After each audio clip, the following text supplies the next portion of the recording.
आप मुझे पहले ये बताइए, अगर मैं बात करता हूं 100 फैक्टोरियल इंटू 200 फैक्टोरियल, आप केवल इतना बताइए मुझे, अगर मैं 100 को किससे गुणा करूं? 100 से कितना आ जाएगा? तो आप बोलेंगे ये आंसर होगा 10,000। इसी प्रकार अगर मैं कहता हूं कि आप 100 को गुणा कीजिए 10 से तो कितना होगा? तो आप बोलेंगे 1,000। अजी हाँ या ना? तो आपने केवल इतना देखा कि जब दो जीरो को दो जीरो से गुणा करते हैं तो जो आंसर आएगा उसमें कितनी जीरो आएंगी? 4 जीरो आएंगी सर। और अगर मैं दो जीरो को एक जीरो से गुणा करता हूं तो आप बोलेंगे 3 जीरो आएंगी। यानी गुणा करने पर जीरो जुड़ जाती है, गुणा करने पर जीरो क्या होती है? जुड़ जाती है। तो आप देखेंगे अगर दो जीरो यहां है, दो जीरो यहां है, तो जो आंसर आएगा उसमें 4 जीरो हो जाएंगी। दो जीरो यहां है, एक जीरो यहां है, तो गुणा करने पर जो आंसर आएगा उसमें एक जीरो जुड़ जाएगी। अरे हाँ या ना? दो जीरो और एक कितना हो जाएगा? 3। दो जीरो और दो जीरो कितना हो जाएगा? 4 जीरो। गुणा करने पर शून्यक जुड़ जाते हैं, गुणा करने पर शून्यक जुड़ जाते हैं। तो बड़ा बेहतरीन सवाल का आंसर होगा। आपने ये सवाल देखा, ये डिस्कस किया। अब मैं इस पे आता हूं सवाल पे। देखो क्या बोला इसने बोला है कि 200 फैक्टोरियल 100 फैक्टोरियल गुणा 200 फैक्टोरियल में शून्यक।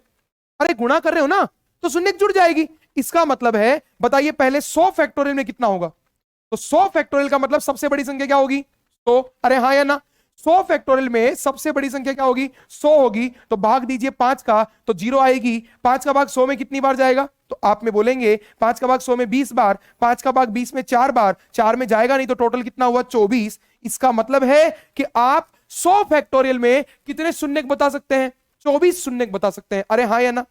इसी प्रकार मैं कहूंगा अगर 200 की बात की जाए तो सबसे बड़ी संख्या क्या होगी? 200 होगी। और सबसे बड़ी संख्या 200 अगर है तो 200 में किसका भाग देंगे शून्य के लिए? 5 का। कितनी बार जाएगा? 40 बार। 200 में 5 40 में 5 का भाग कितनी बार? 8 बार। 5 का भाग 8 में कितनी बार जाएगा जी? 1 बार। टोटल कितना हुआ? 48 और 1 49। यानी आप बोलेंगे कि 49 बार शून्य कहां आएंगे? 200 फैक्टोरियल में। और 24 बार किस में आएंगे? 100 फैक्टोरियल में। यानी 24 शून्य 100 में, 49 शून्य 200 में, और गुणा करेंगे तो शून्य क्या हो जाएंगे? जुड़ जाएंगे। और जुड़ेंगे तो आप केवल जोड़कर इतना बताइए, 49 में अगर मैं जोड़ू 24 तो आंसर कितना हो जाएगा? 73। और यही क्या है? आपके सवाल का आंसर है ऑप्शन नंबर सी। यानी इनमें क्या करना है? जब भी गुणा करें तो शून्य जुड़ जाएगा। क्या होगा? जुड़ जाएगा। तो आंसर क्या होगा? 73 होगा। यह सवाल आप देख पाए हैं। देखिए 25 फैक्टोरियल क्या लिखा हुआ है? 25 फैक्टोरियल और 32 फैक्टोरियल और 45 फैक्टोरियल में शून्यक बताइए। 25 फैक्टोरियल, 32 फैक्टोरियल और 45 फैक्टोरियल में शून्यक बताइए। इसके लिए हम क्या कर सकते हैं? इसके लिए बड़ा ही सिंपल काम है जी। 25 में अलग निकालिए, 32 में अलग निकालिए और 45 में अलग निकालिए और सबको जोड़ दीजिए। अब आप बता सकते हैं, मुझे आराम से बता दीजिए। देखो कोशिश कीजिए।